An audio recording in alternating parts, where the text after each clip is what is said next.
What up, everybody? I am your host, JP, and this is my co-host, Josh. Hey, everybody. And welcome back to another episode of the FilmBros podcast.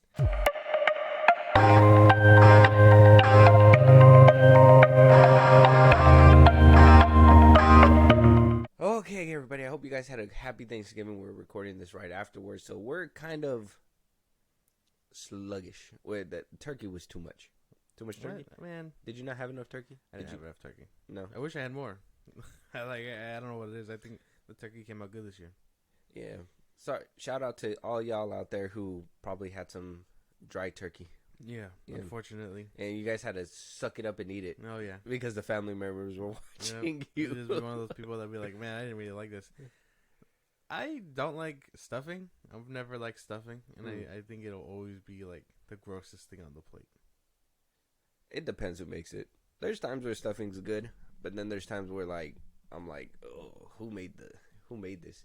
And then you gotta have an eye to make the turkey too. I think people who don't know how to make turkey is like, don't make the turkey.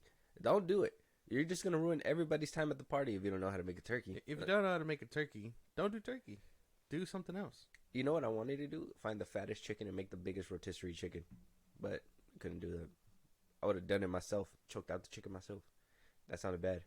Pause. Oh my goodness. But either which way, happy Thanksgiving, happy late Thanksgiving to y'all. Yes. If you guys seen our posts on our socials, you guys know that we're thinking about y'all. We probably should have put it in our video on Thursday, but hey, it is what it is. So happy late Thanksgiving. Yes. Happy early Black Friday or Cyber Monday, whatever you guys go for. Mm-hmm. But to get things started, we're going to talk about somebody that maybe you probably don't know, Josh, and that is Susan Sarandon. Now, I know. Who? No. I know. You're like, who is this bitch? But you probably seen her before. She was in Blue Beetle. She was in that new Hulu movie, Maybe I Do. She's been in a lot of movies. She was the mom in Tammy. She was in That's My Boy. The Lovely Bones. She was the mom in The Lovely Bones. She was in Speed Racer. Okay, well, I know. Etc. Etc. She's been in a bunch of movies. She's been everywhere. Now, I know what you're thinking. Why are we opening up talking about this bitch? I don't even know who she is. Well, I'm going to tell you. I'm going to run it down because it's going to pertain into the category or the topics that we're going to be talking about in a second. And you're probably going to have a lot more words for those. Yeah. So, Susan Sarandon was dropped by her production, or not her production, her agency, her casting agency, her manager to put it more plainly. UTA, they dropped her because she was at a pro-Palestine rally in New York City, basically speaking about it and being pro-Palestine. Now, this Israel versus Palestine situation is a very touchy subject, and not, you know what? We're not going to say whose side are we on. We're not going to do anything like that, but we are going to talk about the films that are being affected because of the fact that these actors and actresses seem to be pro one side. Yeah. So she is one of a few. Now, her name didn't make headlines because she got dropped around the same time another couple characters got dropped, but we're going to talk about that in a second. So she is just one. I know that Mahad Dakil, one of the agency's board, he basically put on his story saying, you're currently learning who supports genocide. Coming back from all these other people that are supporting. I know Tom Cruise's agent said that he was supporting pro-Palestine. I know there's a few other people that have been pro-Palestine. Somebody more well-known that you're probably going to be like, I know exactly who that is Melissa Berrera. Melissa Berrera. She is the head actress in the Scream franchise right now. Scream 7. She basically got removed from the movie, got dropped from Spyglass, which is a production company. Yeah. Dropped by Paramount, dropped by Spyglass, and dropped by her agency as well. Damn. For putting out some comments alluding that she's pro-Palestine. And not even alluding, she plain out said it. One of her posts said, Gaza is currently being treated like a concentration camp, concerning everyone together with nowhere to go, no electricity, no water. People have learned nothing from our histories and just go like our history. And just like our histories, people are still silently watching it all happen. This is genocide and ethnic cleansing. Yeah. So that's what she decided to say. She put that on Instagram. Mm-hmm. Mm-hmm.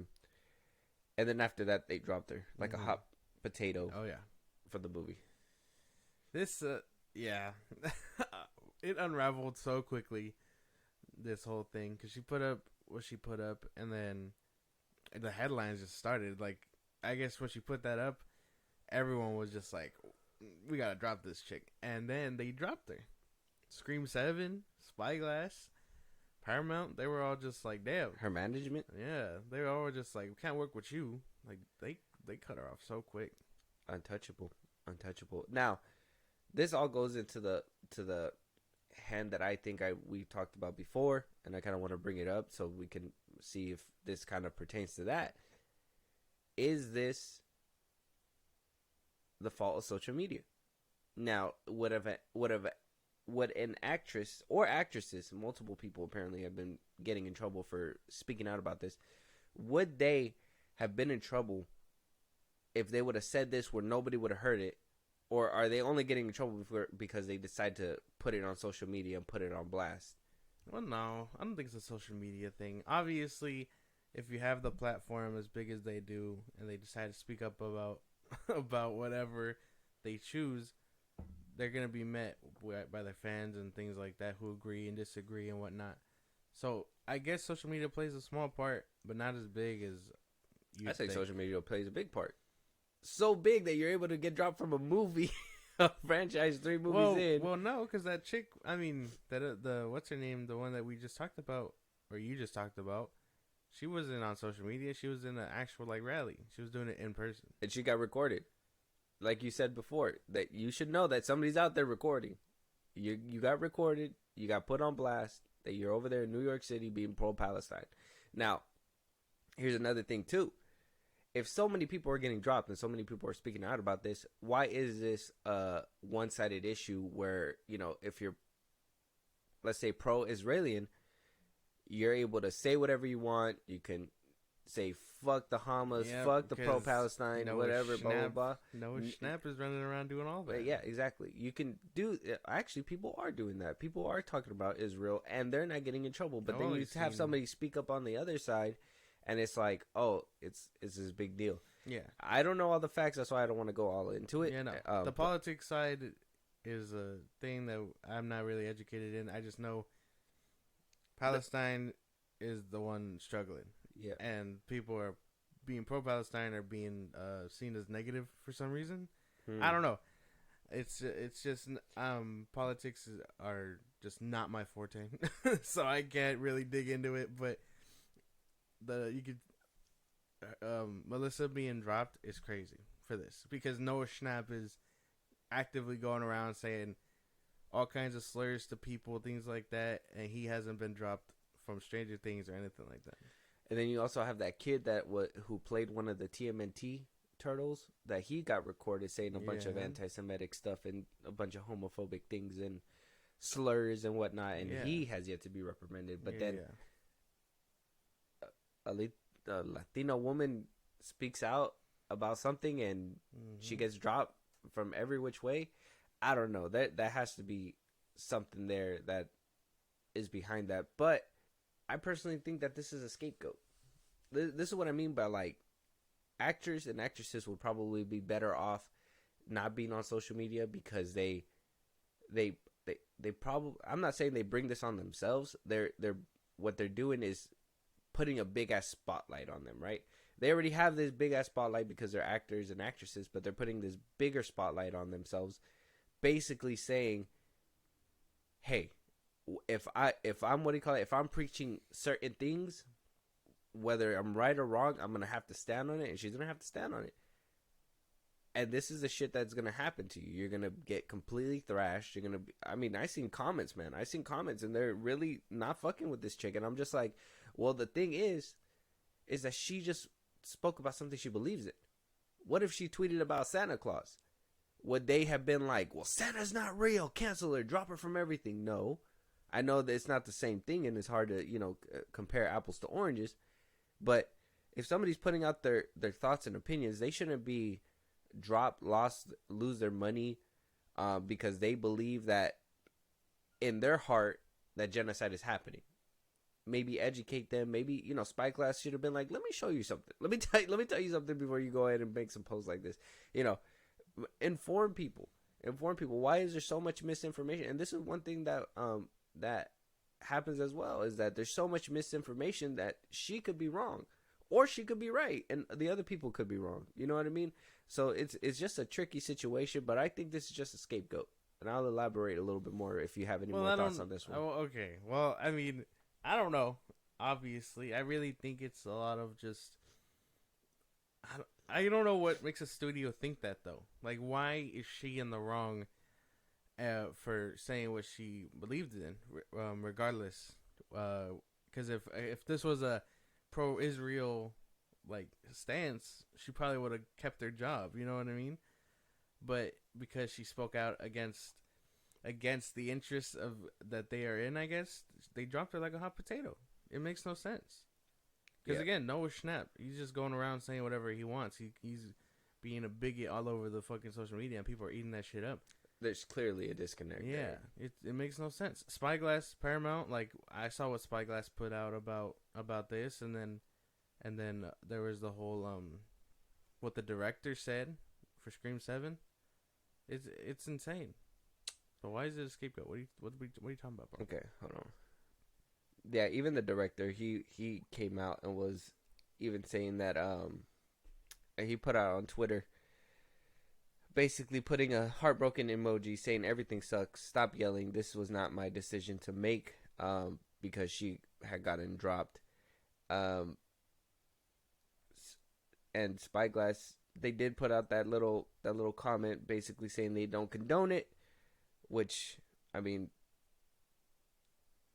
that's what they said right here. We have zero tolerance for anti-Semitism or the incitement of hate in any form, including fake references to genocide, ethnic cleansing, Holocaust distortion, or anything that flagrantly crosses the line into hate speech. The company statement reads, I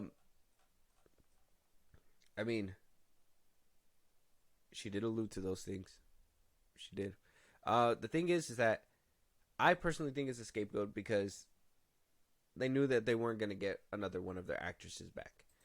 And that was Jenna Ortega as well. Now, I'm not saying what Melissa Berrera said was right or wrong. We don't know. We don't know.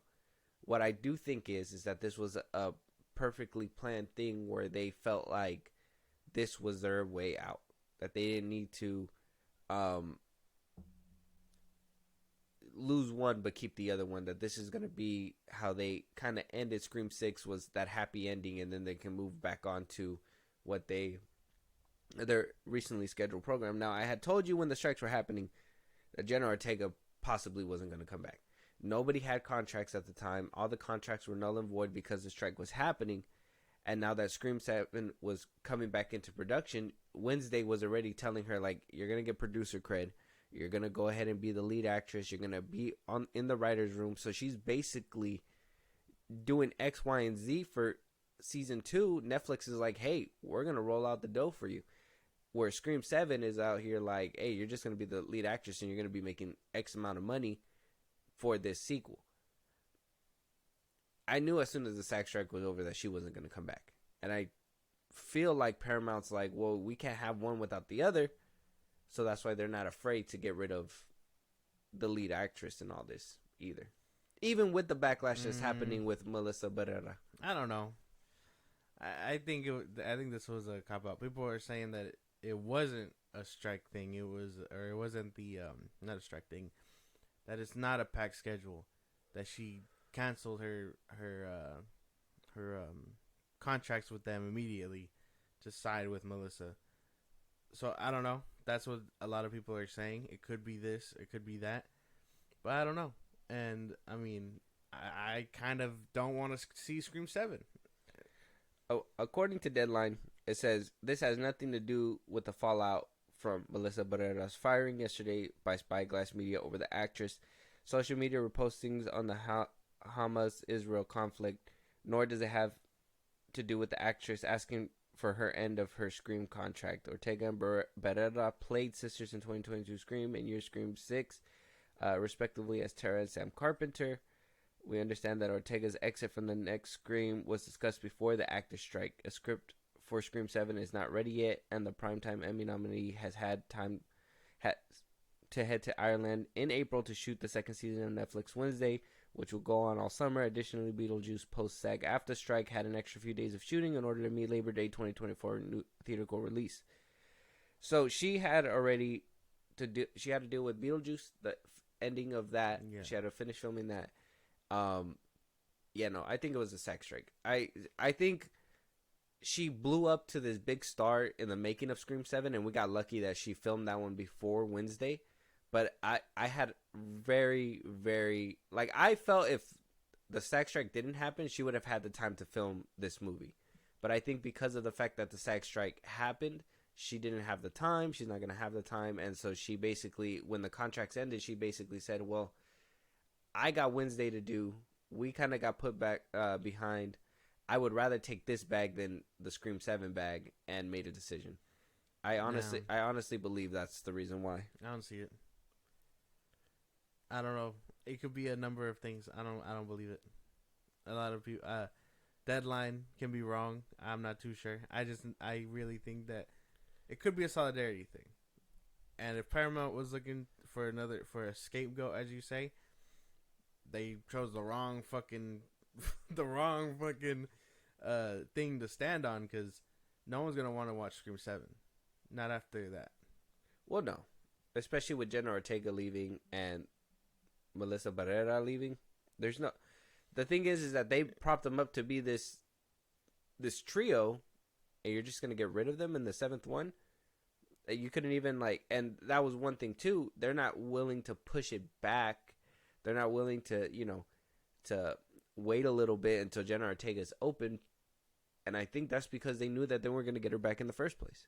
I think they already knew that that there wasn't going to be money there to get her back, because like I said, the Netflix bag's probably big. If she's getting producer credit and all this different credits for being on that show, first of all, she did something right with the first Wednesday, because I think she even said Tim Burton took a lot of inspiration out of the things that she was doing.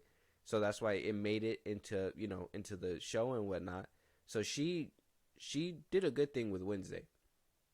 I personally thought that she wasn't going to come back for 7 regardless. And then when the SAG strike happened, I knew it wasn't going to happen for sure. I already had felt it. I had called it. I called it a few episodes back. I think we had talked about this before. Go check it out. It's out there. But I had called this a while ago. When Neve Campbell wasn't getting her paycheck. No, is that when I called it? Yeah, it's a few episodes ago. Oh yeah, you're right. And then we talked about it again. I think during the SAG strike, when right in the beginning, when they had went on strike, and I was like, no, a lot of contracts are going to be null and void. I don't even think Jenna Ortega is going to be coming back for certain things. Can't even remember. Couldn't even tell you which one we talked about last. I know we talked about it, but Neve Campbell and Scream 7, the potential is there. Are they gonna cut her that fat ass check that she was asking for? That's something that we're gonna talk about right now. So, of course, we knew about the fallout that happened with Scream 6. Yes. Neve Campbell couldn't come back because she didn't get the paycheck that she was looking for. For one scene. The bag was being set aside for Jenna Ortega and for Melissa Berrera. I don't think it was one scene. I think they said that she was supposed to have the same capacity as she did in Scream 5. I heard she was just going to be there for one scene. And then that she wanted this big bag because to set up what's going to happen in Scream 7. Something like that. And then, I mean, it was a cameo play, right? They needed it to set up what was going to happen in the next movie. Yeah, but at the same time, like she built... I understand she built this franchise on her back, basically. She was the star of all 4. And then was beat out 5 and 6. So, I don't know. I don't know if there's a story for Cindy anymore. Or Sydney. Whatever her name is. Did she build this franchise or did Ghostface build this franchise? Well, she was a pivotal part. And Ghostface, I mean, has been multiple people. So, yeah, he's a good killer. But, I mean, can't have a good killer without a good victim. Some might argue that she got played out by the third one. But I mean, the third one in general was garbage. I love the good. First of all, don't ever say that again. It is in my presence. It's the worst. But the thing, 4 is better than 3. We're not ranking the 1, Scream 4, franchise. 3, 2. Why we're not? What? Excuse me. Did you start from the bottom to the top? No, that was like top to bottom. 1, 4, 3, 2. Yeah. 2's last. Yes. 2's worse than 3. Yeah. You don't watch movies. But we know that she was approached for this. We know that she turned it down. Now Paramount's desperate, and they're gonna be asking for her back. But not just her. Apparently Patrick Dempsey as well. We're gonna get 2 OGs, and if you don't know who that is, well, I'll tell you right now. So one of the assistants told Variety, with the whole situation that's happening with Melissa Berrera and Jenna Ortega, that Scream 7 will be going through rewrites, basically being retooled to a whole different movie. All right, so this is the quote that's coming out of Paramount. Ortega's exit had required the creative team to make some alterations according to individuals with knowledge, but there are still hopes that the actress might be convinced to come back as some sort of cameo, the report reads. So they hope that Jenna Ortega will come back for a cameo.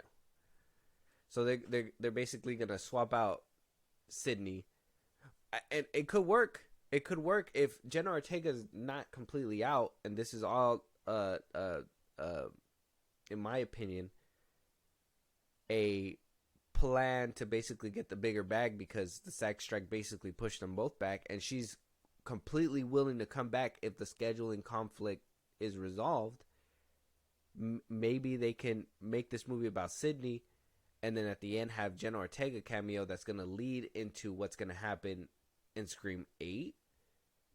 And maybe by then Melissa Berrera will be out of this whole firestorm that she put herself in. And man, that's even if Scream 7 is good, weathers the storm, because I don't think people are going to watch this movie. Yes and no. If Campbell comes back, I think people will come back. Oh, fuck that. I think people will come back. I think people will come back because she's the OG. I think it'll bring a lot of people some interest. What story is there? If they connect it properly. Like I told you, if they connect it properly, it'd be like, okay, this is her story. Scream is basically trying to get her back to New York or whatever, where Jenna Ortega and her is at. And by the end of the movie, you see Neve and Jenna kind of like bump into each other like, hey, I haven't seen you in so long. And then next thing you know, boom, Scream has them both there for Scream 8. That'd be an insane setup that nobody would have seen coming. Nah, man, I don't know. I don't know if there's a story with her anymore. I mean, she made it, and they keep dragging her back, and I don't know why. I don't know if she's necessary to the story anymore. They made her necessary. She didn't really need to be necessary since the very first one. I mean, maybe the second one she was necessary for, and then by the third one it was kind of like, well, you guys are running out of family members. The fourth one was like, really, you guys are really running out of family members. So I would have thought that they would have. I mean, they could keep her if they go a different direction that's not family member related. That's the thing. If they go in a different direction and she can bring back that energy, I think it could happen. Nah, I don't see it. See, I don't know. Maybe it's just me. I'm just uninterested if she comes back. But well, yeah, because Jenna Ortega and Melissa Berrera, to you, it's like bringing what I had said before. It's like bringing the old lady back. But for me, it's nostalgia because I actually enjoyed this character. But to you, it's like, well, I'm losing my eye candy in the middle of all this. Like at the same time, the lead actress who's doing really good, also she's really good looking for her age and all that stuff. You're probably like, well, damn, like I'm losing all the interest that is bled into this franchise. Well, no, but I like the other two simply because like the kills and everything else fall in line.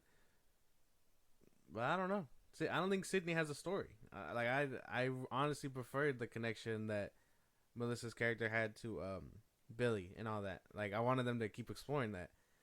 But I mean, now that that's out the window, I kind of don't fuck with it. It was cool in the first one. To me, it got played out in the second one. Now, I thought it was cool that it was like creeping in by the end of the movie, but I was like, this fool, he didn't even die old. Why the fuck he look old? Like, and there's a few things that I was just like, I mean, I still love the franchise. Don't get me wrong. There is a couple things that I'm just like, well, they could have probably went a different direction with this, but it's okay. Nah, man, I don't think she has a story anymore. I think bringing her back would be kind of a mistake. And then again, I don't know if people are gonna watch it simply because of Melissa's whole thing. Assuming people are informed and stuff. All the politics surrounding it, Spyglass saying what they said, the director not having her back. Well, I mean, if people are people are pro or against it, then people would actually watch it that she's not in there. Because if they kept her in there, you'd have a lot of people with the backlash saying like, "Oh, we're not gonna watch this movie. You're peddling a pro-Palestinian person in that movie." So you might have some people that might be cool with it. But Spyglass, I mean, it sounded woefully ignorant in their statement and stuff. How is that ignorant in their statement? That's a bold thing to say. Well, yeah, I mean, because they were like false things of genocide and all that, but I mean, the evidence is there. You know what I mean? Like, without touching too heavy on the politics, it's all there. Yeah, but so there is no eluding when it's all like happening. They just don't want to face that fact. You know what I'm saying? It sounds like you're going into the whole Palestinian thing, and I don't want to get into that. I don't want to say that we believe her or we don't believe her. Well, no, but that's what I'm saying. The thing is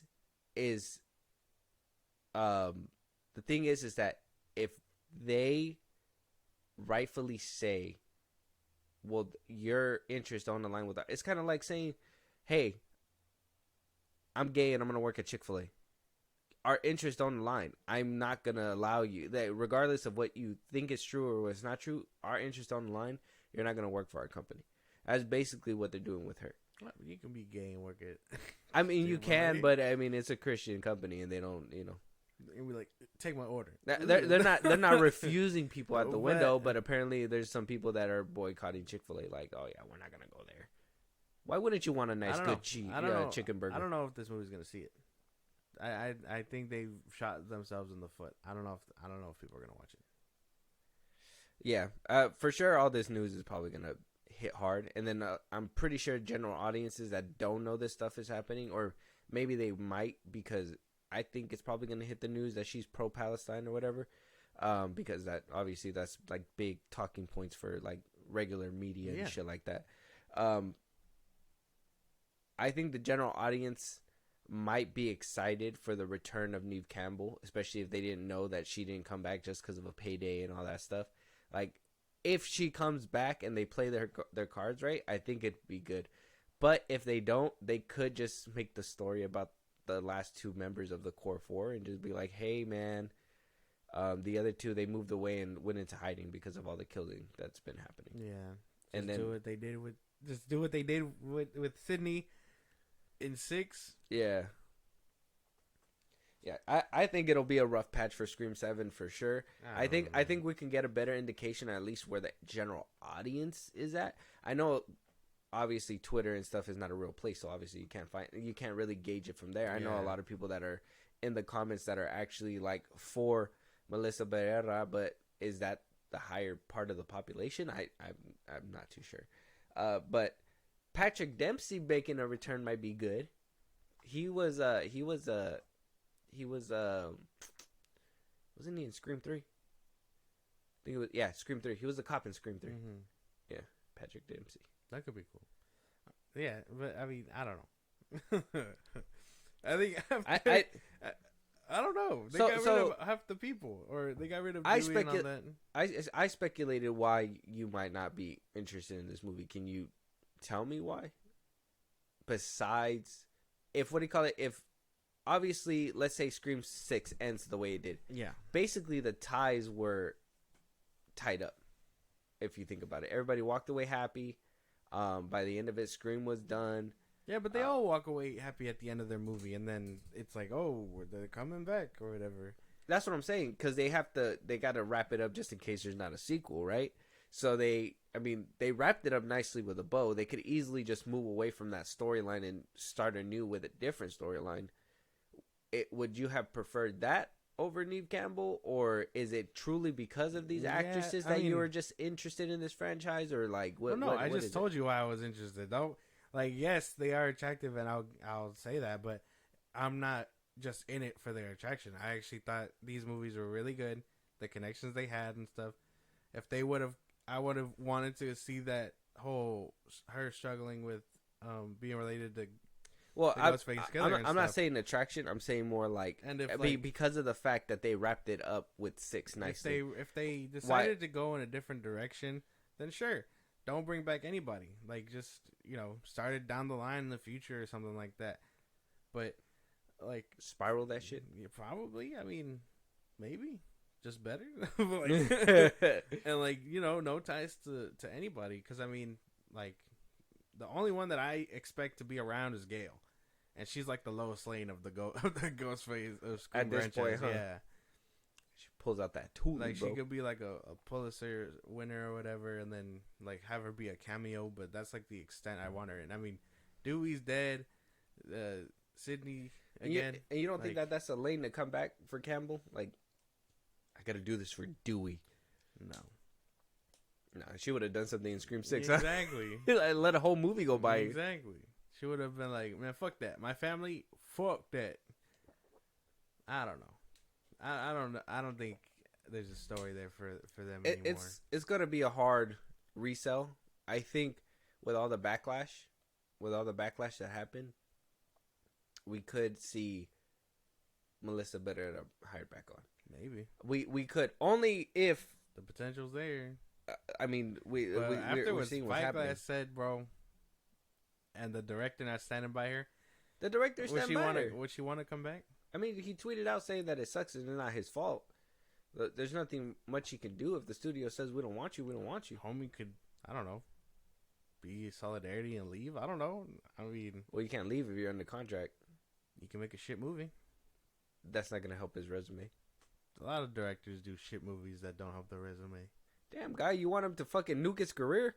Leave him alone. He's doing what he can. I think I stand by your people. I think he'll be fine. Like I said, he's made Happy Death Day. He's did Freaky. That movie was actually really good. I think he could make something out of this. I think that the only thing is that he built this family with these 2 lead actresses, that it's going to be hard to move away from that direction, especially if he already had something set up for 7. So, I mean, like I said, even Jenna Ortega, I fucking highly doubt it's out of solidarity too. If we're going to talk about that conversation, I 100% believe the bag was right at Wednesday and she just decided to do that. I already had told you that the SAG strike was going to fuck this shit up. Nah, man. Solidarity don't mean shit when it comes to stuff like this. That's kind of, at this point, it's kind of like, oh, you said the wrong thing. I'm not saying that, and keep going. They're not gonna, and then they'll say their little press stories. Oh, I'm sorry for my crewmate or whatever, but they don't care. They're just like, hey man, they said the wrong shit. They knew they shouldn't have said that. They tell them in PR school, don't say shit, dumb shit like that, and move on. Jenna Ortega's just worried about her bag, and that's fine. Ain't nothing wrong with that. Either way, the Scream franchise is in trouble. Praying for you, because I mean, shit hurts, bro. Like, Scream 5 was the revamping that these movies needed, and holy damn, they could do it again. They done handicapped everything about this franchise. They could do it again. It's like they put Ghostface on his fucking head, behind his fucking head, and then shot his kneecaps. They fucking nuking this franchise. They took the shotgun Praying from the bodega. For you, my boy. Like, cause there's no way. Nah, it's they'll be fine. No Freddy. They'll come back. Ghostface. They'll come back. No Jason. Freddy. Oh, no different. Like no slashers for you, my boy. Like, Thanksgiving just came out. What are you talking about? I heard that shit's good. If you banking on a random slasher, it's a wrap. It's a wrap. First of all, random slasher. It's a wrap. Eli Roth made that movie. Okay, that shit's gonna be clean. I already heard that. It's a wrap for you. All right. You praying for scraps if you weren't banking on a movie like that. Do better. We got good slashers. That Totally Killer movie is a good slasher too. Oh my goodness, man. No, you don't think so? Damn, bro. I can't believe you. It's a wrap for you. You're praying for you, my boy. You're just not. You trying to cope a little too hard. I'm praying for you. Man, it's not gonna work. This Scream 7 might be the last, so hopefully, for your sake, I hope it's good. Otherwise, Scream 8, it's a wrap. This is your Five Nights at Freddy's comeback, huh? This is you. I have my comeback. It dunked all over the Saw franchise. Huh? Dunked? Yeah. On its first movie? Yeah. Was a bullshit ass fucking story? Yeah, okay. Dunked on it in the box office. Huh? That's all that matters. Not really. There's been rumors about 11 and 12 for Saw. I'm just Five saying. Nights at Freddy's is getting a sequel. I'm just saying. Everybody loved that new Saw movie so much they can't wait for the next sequel. So but it hasn't been lit up. No one said anything I'm sorry. about The it. 10-year-olds in the comments loved Five Nights at Freddy's. I'm happy you're one of them. Man. Dunked Anyways, this is getting too heated. No. We gotta move on. We gotta move on. All of a sudden, no. Because now all of a sudden, it's a thing now. No, we gotta move on. my God. We're moving on. But I'll catch you after the show. Well, yeah, I'll get you after. Don't worry. It's getting a little hot over here. Ridiculous. Scream 7 may or may not happen. Let us know out there what you guys think. Are you guys excited that these two leads are gone? Are you guys sad? Are you guys not going to be into this movie? Will it be good if Neve Campbell comes back? Do you want Patrick Dempsey to return? Let us know. Holla at us. We'll have the conversation. 7. Hopefully not as heated as we got here. But moving on, though, Kate Sackhoff has heard the cries and said, this will not be my show. Now, obviously, we heard Mando Season 3 was a shit show. It wasn't that good, right? Yeah, no, it was kind of mid. Nobody really enjoyed it. People on the internet really spazzed out that Bo-Katan was really taking the front and center within Season 3.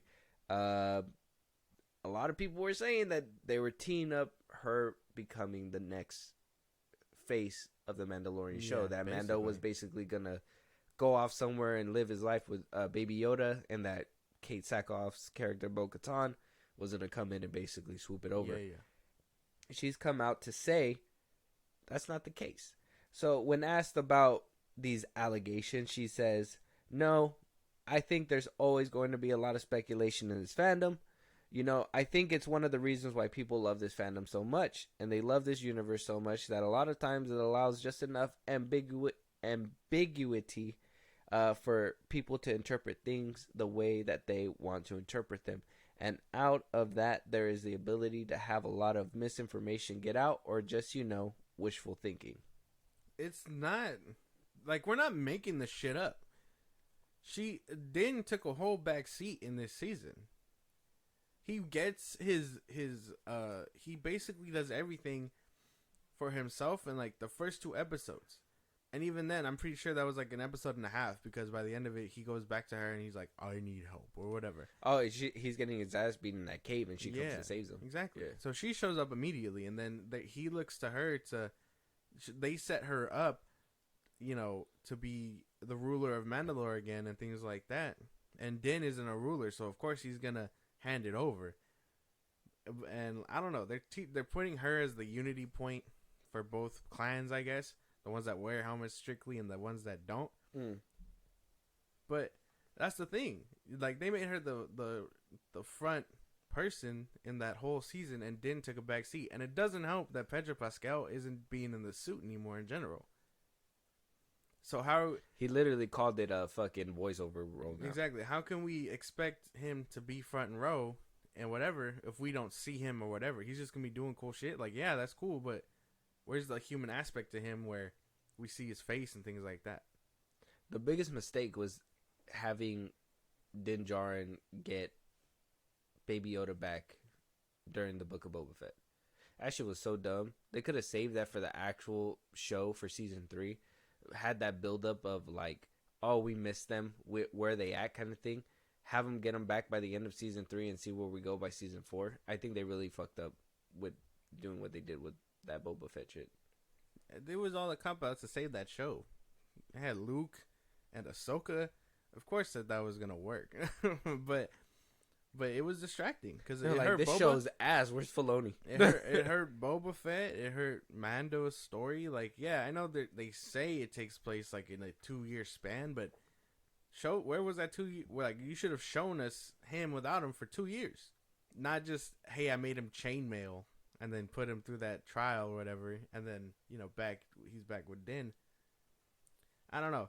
Like, I'm sure she means well, and this could totally be not the case, but, I mean, evidence is there that they're trying to make her the front woman because they have a face to the Mandalorian now. Mm-hmm. Well, hopefully, that's not going to be the case no further, because word around town says that Dave Filoni is now in the saddle. And a lot of people were saying that Kate Sackhoff was becoming the face because, Kathleen Kennedy, you know that narrative. Kathleen Kennedy is causing women to be front and center. Dave Filoni has come out and even said, that I think he's made fun of those allegations that, women being powerful, like, what the fuck, whatever. So, Filoni is now being promoted to Chief Creative Officer. And hopefully Kate Sackhoff can beat these allegations of trying to make it her show after Filoni comes in and does his job here. Now, Chief Creative Officer, according to Filoni, he was talking to the Direct, and basically going over how Star Wars is going to make their big comeback to the big screen, and that these shows are basically going to pioneer its comeback to the big screen, which obviously we know Filoni's getting his movie. Okay. We know that Rey Skywalker's coming back. She said that Palpatine, the story's whatever. Nice. So we're going to be seeing some of that. But Filoni had this to say when asked about the future of Star Wars and his role involving that. He tells Variety, in the past, in a lot of projects, I would have been brought into it. I would see it after it had already developed a good ways away. In this new role, it's opened up to basically everything. It's opened up to basically everything that's going on. When we're planning the future of what we're doing now, I'm involved at the inception phase. He goes on to say, I'm not telling people what to do, but I do feel I'm trying to help them tell the best story that they want to tell. I need to help across the galaxy here, like a part of the Jedi Council almost. He goes on to say, to truly help filmmakers, it is really important for me to experience it firsthand. I can also lend a perspective on the challenges that telling these stories will present. I feel more capable of actually being helpful outside of saying, well, Jedi are like this and Sith are like this. And then he says literally hours that he, at the narrative level, he, as of right now, he sees LucasFilm and basically helps the filmmakers make the best story that they can. But now he's going to be in this inception phase where the birth of the story is going to be with him. And he'll be able to say, hey, we're not going to do this because this happened in XY time or this time or whatever. So he's going to really be involved. He's going to be like the one laying out the map. I'm down with that. I guess that's fine. I don't know if that's going to take away from him doing other shows and things like that. But that's cool. Probably not. I think he'll still do like the whole directing to polish off his skills. I can almost definitely tell you Ahsoka didn't really do him any favors when it came to his directing. I know Kennedy, it really vouches for the volume and, people using that. And so she really pushes for that. And I think that hurts a lot of filmmakers. So maybe he can be there to basically say, well, the volume will work with this, but the volume won't work with this. And we have to do X, Y, and Z for this timeline. And we got to do this and that or whatever for Star Wars. I mean, I'm not saying that he's the best choice. The best choice for me to have done something like this would have been like Favreau or whatever, and have Favreau have him under his belt as that guy who is like, because at this point, Favreau has a good eye. He's a good director. I think Filoni being like the guy to go to for Star Wars and things like that fits him perfectly. but being the Fahi of Star Wars, I think Favreau would have probably benefited that a little bit more when it comes down to like planning and stuff, because Favreau could really plan shit out.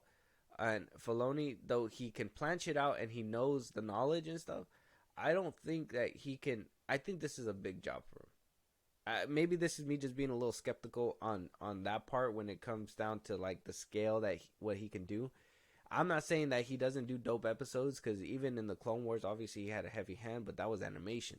This is live action. This is something that takes years to perfect, and you see the growth as every show passes on. But then also you also see the little mark, the watermark that these directors have on every single series, right? Well, yeah, no, but I don't think he's not taken away from the creative like vision they have. I think he's just like, hey, this story needs to be this way, because if you're doing it in, I don't know, the Clone Wars time, you know, they say that takes 3 years. By the end of it, it has to be before the Purge or something like that. Regardless. So he's basically James Gunn to Star Wars. Feige to Star Wars. Like, he's not, like, him being the creative person is overseeing it, the bigger map is where he should be, I think. And then just take him away from projects so he doesn't keep doing the whole nostalgia baiting and whatever. Because Favreau has the eye. Favreau has a better eye than he does. That's what I'm saying. I think Favreau would have probably had the role. No, better. man. One is a visionary in the sense of story and planning, things like that. One is a visionary behind the camera and things like that. Favreau's the former, or the latter. Yeah. Because Fahi was in that shit. He was a producer. He knew certain things about directing. Favreau's the same thing. He's a producer. He's been in the fucking So has for a long Favreau. time. Filoni, though he's done projects like that, and maybe his resume is pretty clean because of the fact that he basically was birthed into Star Wars and he basically worked with George for a long time. That's what I'm saying.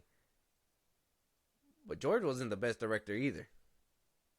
And so, I mean, I would want somebody who is experienced at filmmaking, who has proven themselves to be able to make this universe, and then just have somebody with the knowledge on the side, because I don't think we're gonna be able to clone a Fahi. Somebody who's a creative, who is a producer, skilled behind the camera, knows what happens, the inner workings of the business, and he's also not a director, bro. Fahi, and he's not a director, but he's a producer, and he knows what comes with all that directing stuff. He shot fight scenes before. He doesn't do whole movies, but he'll be there for the fight scenes and be like, "Well, I think we need to do this, or we need to do something like this." He'll dictate story. We've just seen it with Marvels. He'll tell you where the story needs to be by the end, and that's about it. And that's Nia DaCosta even said that she didn't direct any of the fight scenes. That those fight scenes were given to her by somebody. It came from Fahi, came from the stunt coordinators that made the fight scenes.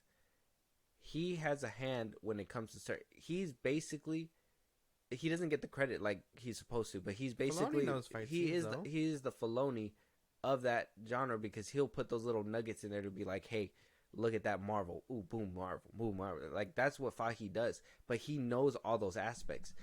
Jon Favreau, he knows all those aspects, and he somewhat knows the knowledge to Star Wars. He's pretty fair at it.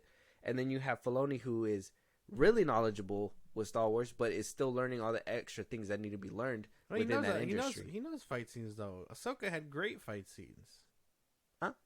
Don't do that. You don't do that. Don't do that. Wow. Don't do that. Anything to discredit this man. I see what you're saying. Ahsoka was decent at best, bro. That whole fight scene with Balin, are you serious?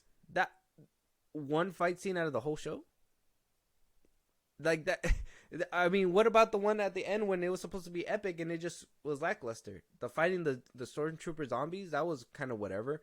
And then, yeah, even the fight with Sabine Wren and that chick, that shit was kind of meh too. You don't get good fight scenes like that anymore. I mean, I would say a good fight scene out of his resume would be Mandalorian season 2, Ahsoka versus that one chick, and then Mando with the Beskar sword, the spear at the end of the finale or whatever. I would say those are clean. The Luke Jedi fight scene at the end of season 2, hands down one of the better scenes that I've seen. But Ahsoka doesn't even compare to that stuff, which is insane because she should be the one who does all that flippy, does all this crazy stuff. She fought in the Clone Wars. She should be this crazy ass fucking fighter, and she barely scraped the surface in this show. My goodness. So in my personal opinion, I think the fact that it's live action, he doesn't know how to translate it right. And I think he needs somebody who is experienced with filmmaking to do that. And if maybe he is that creative powerhouse and they're like, well, you're not going to touch a lot of filming, only the ones that we need you to. And he's basically going to pump that out for different directors. Though in theory it sounds great, but every director's still going to leave their watermark on there. That's going to be the problem. Well, yeah, every filmmaker is going to have their touch to it, and that's the thing. We can only hope that he does what he's supposed to and just map out the story and not play a big hand in everything else. And that's what I'm saying. You need somebody who can play a big hand in those things. That's my point, is that you need somebody who can not only be there at the birth of Inception and write this map out, but also be in that room and be that heavy helping hand that is going to make we don't know, because every single production in the Marvel Studios, at the end of the day, what do you say? That's Fahi. What did it need to cost to say? Fahi's movie. Oh, this is Kevin Feige, the birth of Feige. The good, the bads, it's all on Feige, right? Everybody says that that's the guy because he has a heavy hand in the watermarks that happen in these movies. But then you have other movies where, I would say like the Twilight series. I just watched them recently. But again, every single movie, because it's by a different director every single time, though the story is similar, the vision in the movie is completely different. Like you could tell, like the vampires change, the way that they're handled with their skin changes, the way the eyes change depending on whatever, and then it's made sense later because I think by the end of the series, the same director did the last 2 movies, and then there was one that worked with him that did the Eclipse or whatever, and basically had a singular vision. But it took movies and different directors that leave different watermarks on those films. I just think that they need somebody who's going to leave that same handprint like Fahi does. Maybe Filoni has it in him. I don't know. But I would have preferably, and this is probably going against what I said before, but Filoni, after seeing Ahsoka, is what kind of makes me wobbly, the fact that he's getting this position. Okay. I guess we're gonna have to wait and see for the next movie. Why do you need remember stuff in an Ahsoka series just so you can be like, oh look, remember the Clone Wars happened? Like, bro, like we moved on already. Give us something different. Give us something new. We don't need to see that again. And on top of that, though, it was nice. It didn't really make sense of the overall story. It just didn't, and that's the sad part. Regardless, we're just gonna have to wait and see for the movie. It's all speculation. Yeah, Filoni's gonna be interesting choice. Whether it's good if or he not. does wrong, I mean, it shows that I was basically right since the jump. That he's not that filmmaker. Well, that and that like him and Favreau shouldn't be in a higher power like Kathleen Kennedy. I've been saying that since. Well, he's not a Kennedy like. He's not in that caliber. That's not the same thing. If Favreau and Filoni were given the keys like Kennedy is, basically how James Gunn and Peter Safran are, that'd be different. I think that they would do wonders. But he's not only still taking orders from Kennedy, but now he has to be that brain to. That's why I'm just talking about a higher position than what he was. Because people, that's what they were saying. They were like, you should give him the keys and stuff. Well, this is his first key in the door, or the first door of many, I guess, before he even gets up to Kathleen. What do you call it? This is probably a test in the waters, and if he's not performing here, Kathleen will be like, hey, man, you're kind of shit in the bed. I gave you this position because you said you could do it. The fans think you can do it. If he doesn't do it, then he'll probably get pushed out of it. Yeah. And Kathleen, again, she just greenlights it. All now she has to do is, hey, I greenlit, I don't know, a Rogue Squadron movie. Make it fit in the timeline, Dave. and Dave does it. Well, that's what I'm saying, right? And then is he going to be able to be like, well, this movie doesn't make sense in hindsight because we had this and this happen in the universe, and what if Kennedy's like, still make it happen? So now he has to figure out a way to make it happen. Exactly. And it's like, well, that's what I'm saying. So, I mean, he could still be tainted and hindered by Kennedy. That could be a factor now that you bring that up. But you would think that he would be able to weave that thoroughly if it's something that's being greenlit. Well, yeah, I'm sure he'll figure it out. But that's the thing. It's more about does he deserve the position? I do think that he needs more either more honing, or he needs somebody next to him to have those films down. Well, I guess we'll wait for the movie because they'll figure it out. Well, hopefully somebody that we see in those movies, and let us know out there what you guys think about Filoni getting this new position. But somebody that we hope to see in that movie is maybe a recasting of Baylan Skoll. I don't know. I know in the Ahsoka series, like you just said, he was one of the better parts of the series. We have a review out right now if you guys want to check that out. But in my opinion, this is one of the better reasons why you should watch Ahsoka. And he kind of is left out of it by the by the end of it. But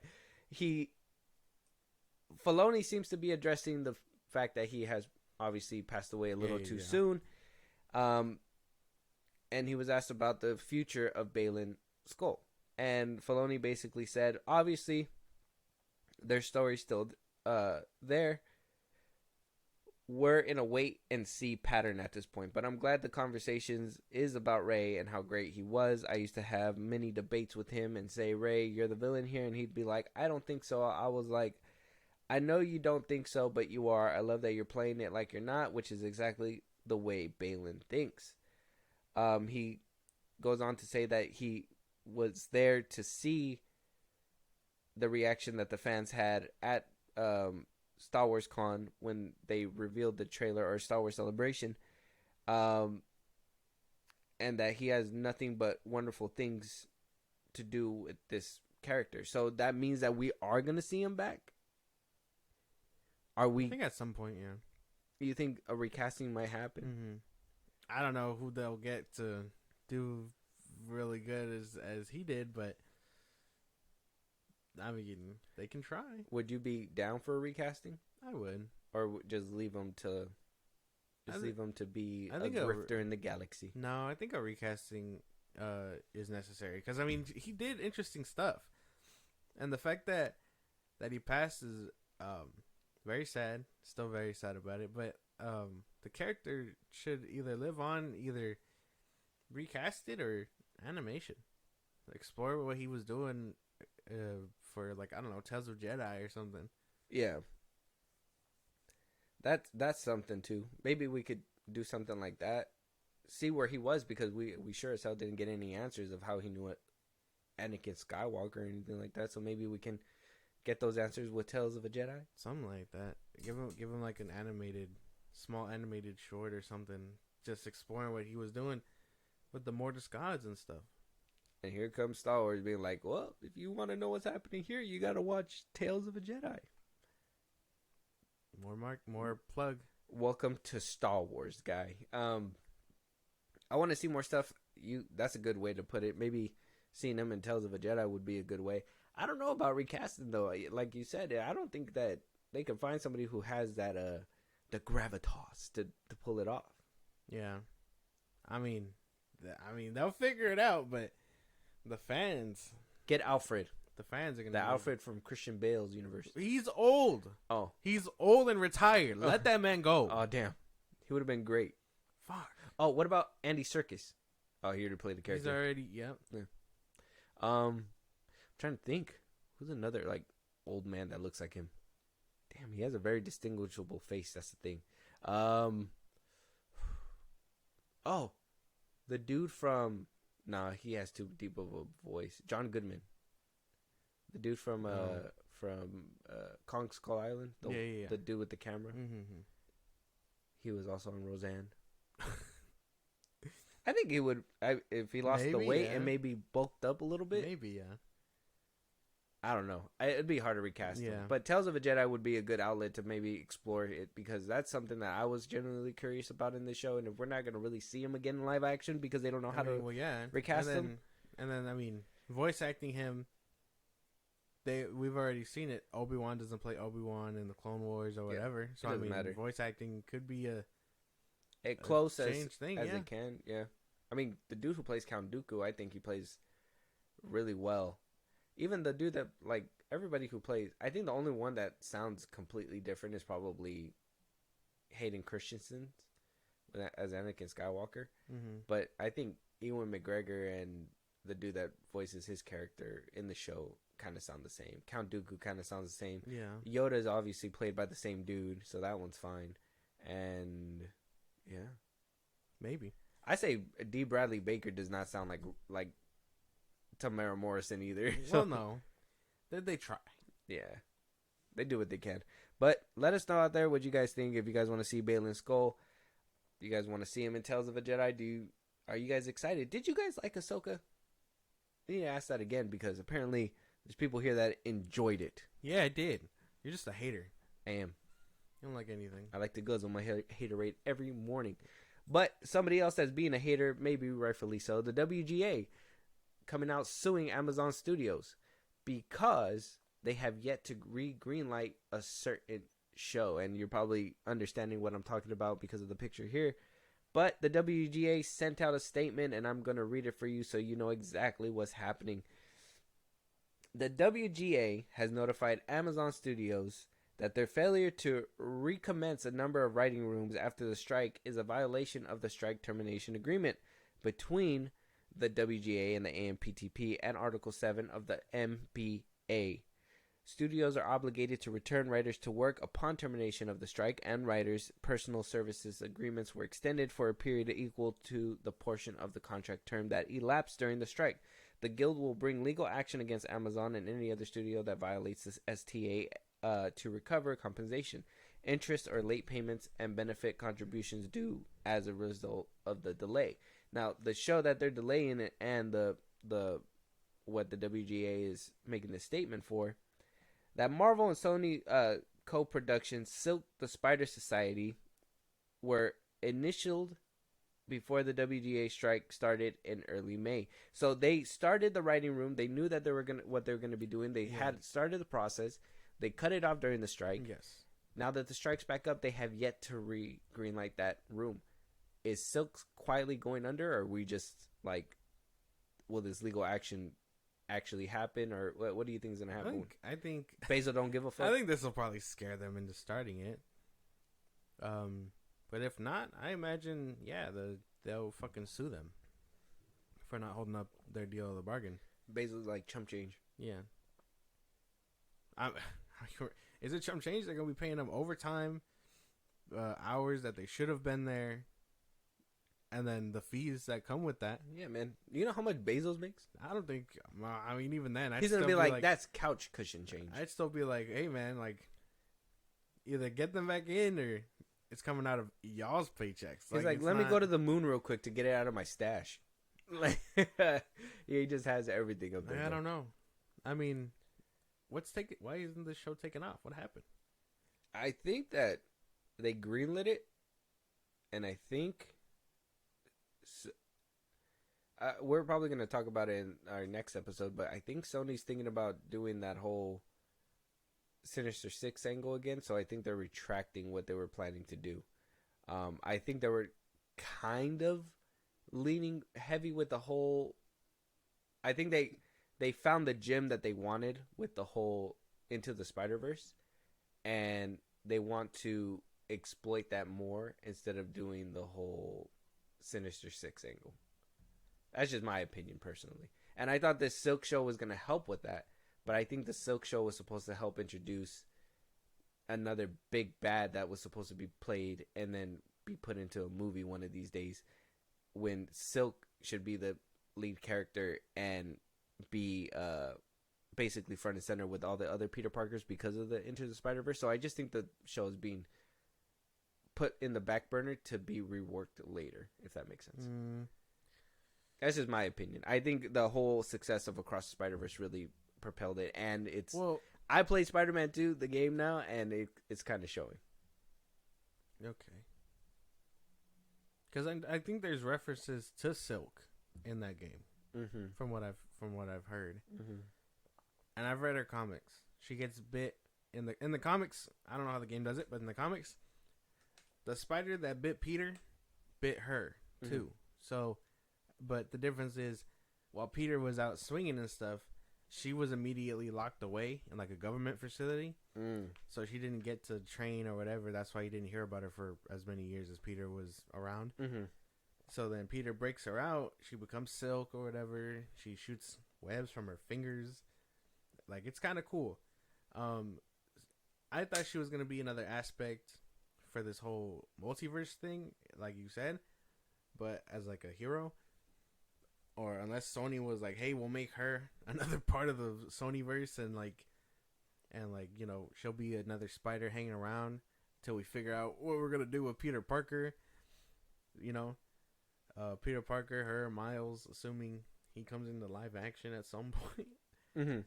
But like, I think they were trying to explore outlets to say why there's no real spider around for the Sonyverse. You know, because they could totally say, oh, she's been locked up or whatever. Peter is fucking off in another universe or whatever the fuck. But I don't know. I don't know why they decided to just cancel it. Because, I mean, this one and the Nor one, we haven't heard of from news either. I don't think it's canceled. Like I said, I think it's being reworked. I think because first they were setting up the whole multiverse thing within the MCU. Well, yeah, but if it was being reworked, wouldn't it have, like, had writers doing all that? Well, that's what I'm saying, is that it... Just to like kind of reiterate my point, is that they were going all in with the whole MCU angle, the whole multiverse because of the MCU. I think that this Sony production was supposed to be for what they were doing within the MCU and their Sony universe, whatever, blah, blah, blah.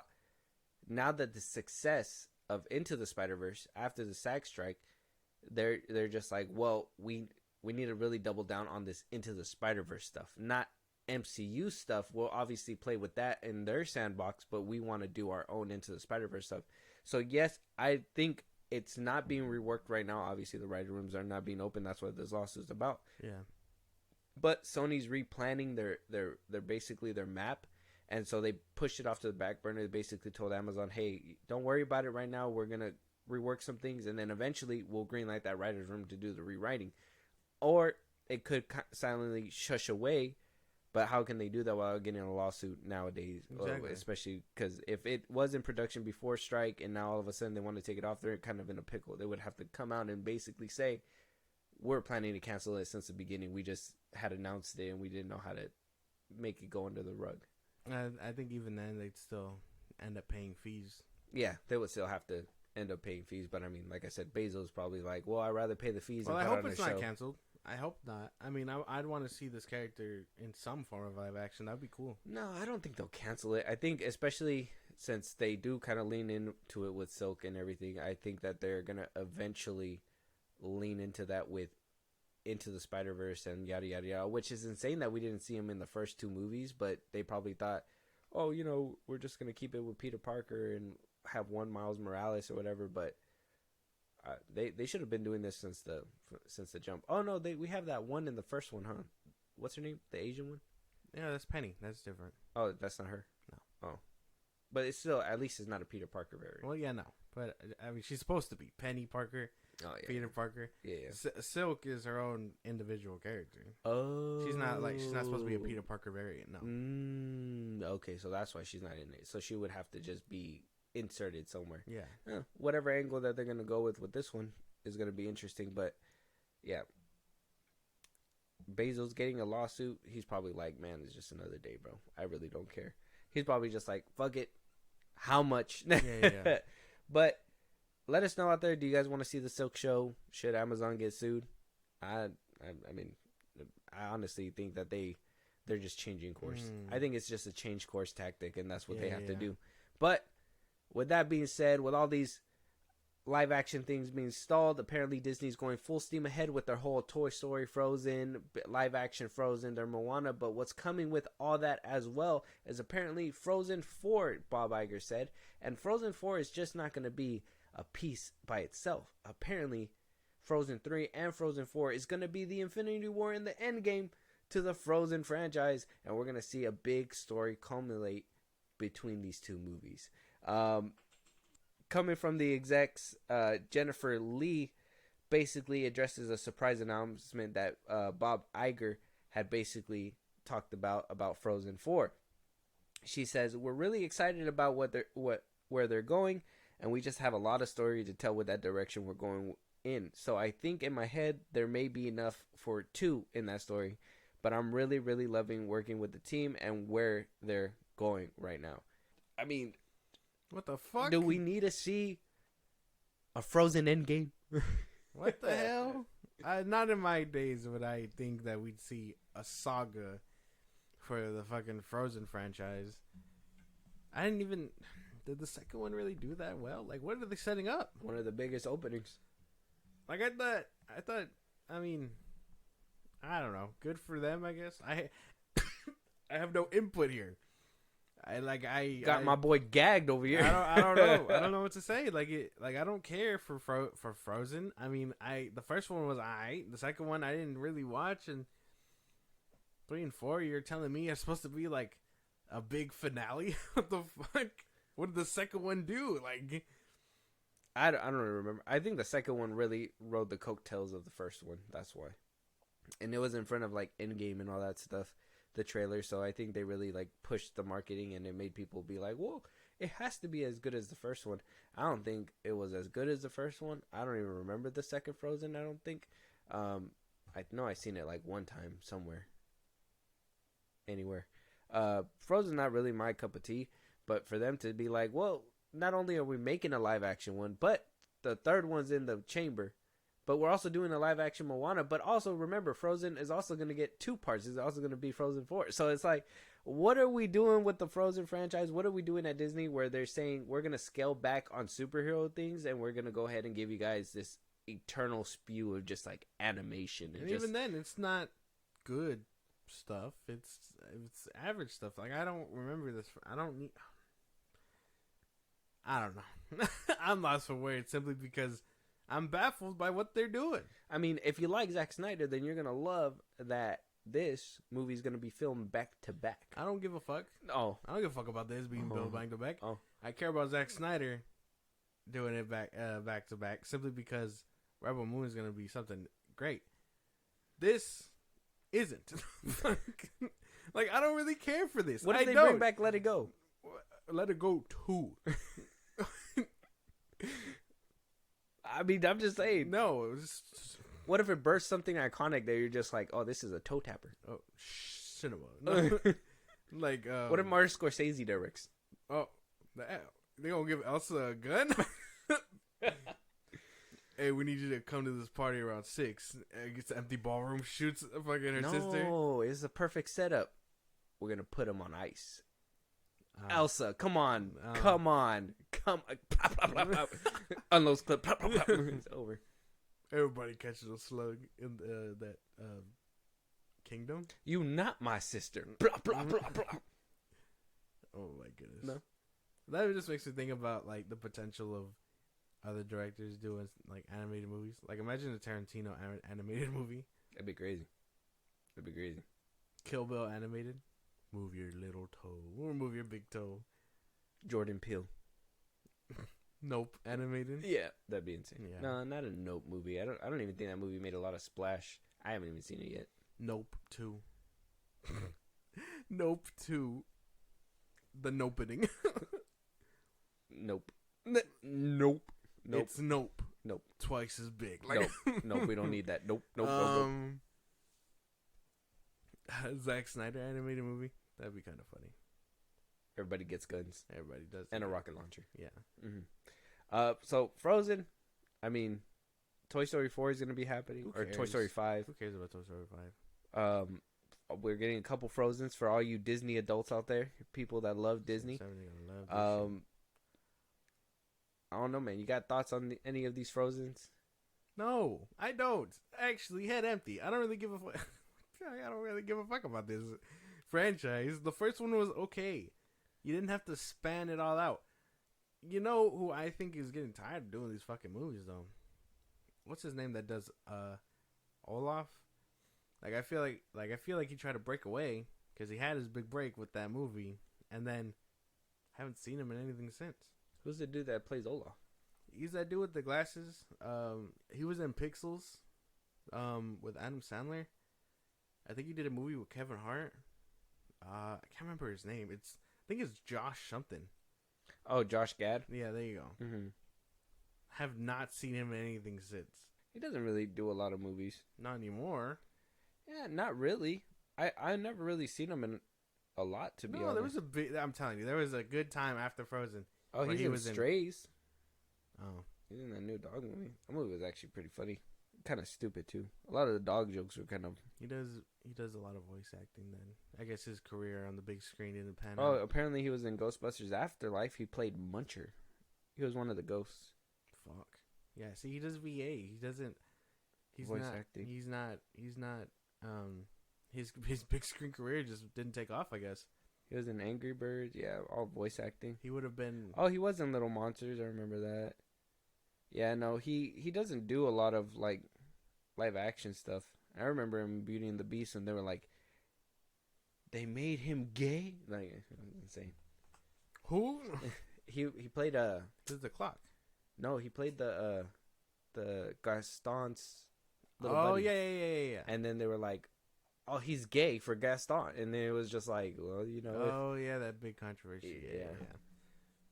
Yeah. See, so I think his big acting career just didn't take off, and then either that or he was gonna get stuck being the new Jonah Hill, just the fat guy doing comedy.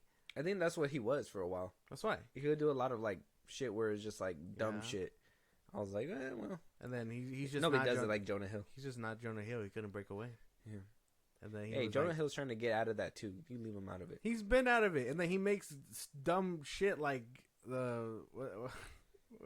you people like. Oh yeah.